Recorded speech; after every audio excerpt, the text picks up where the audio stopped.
It's busy on cycleway 10 close to Millwall Football Club, but in the winter for many cyclists it's not regarded as safe and many stay away.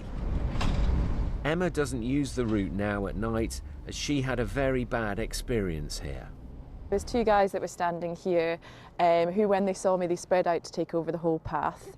I knew from all the warnings, I knew pretty much what might happen, so I shouted and sped up, and I didn't think they expected either of those things, and managed to get round on the grass verge there and then away from them.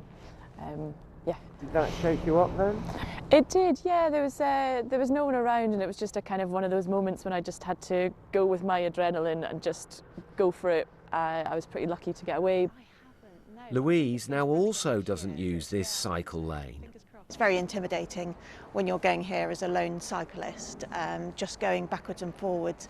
You really feel like when you're coming down from the station that you're really running the gauntlet, because it's such a dark, long corridor that you just can't see where you're going next. A report today says this isn't a one-off. London cycling campaigns say nearly a quarter of TfL's bike routes feel unsafe at night, and that disproportionately affects women cyclists. Like Cycle Route 10, many of the routes are isolated, have poor lighting with no escape routes.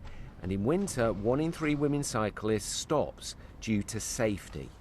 Campaigners say TfL must be much braver on where it funds cycle routes. What we're saying to Transport for London is that they shouldn't be funding and approving cycleways that go through routes that are isolated. We want them to add social safety as a criteria when they are approving a cycleway.